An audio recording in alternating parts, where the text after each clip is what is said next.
आली गोविंदपुर सेतु उपरू गतकाली नदी को डेई पड़ता छात्री मृतदेह आज अपराह्न उद्धार होइछि।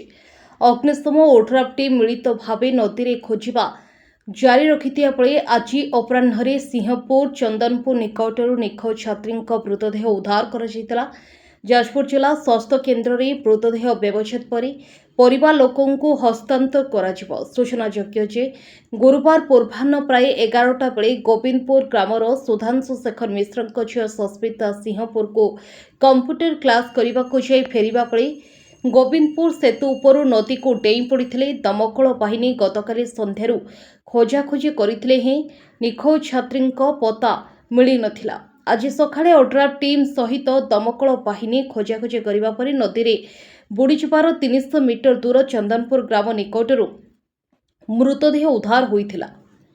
ब्यूरो रिपोर्ट सोनो न्यूज।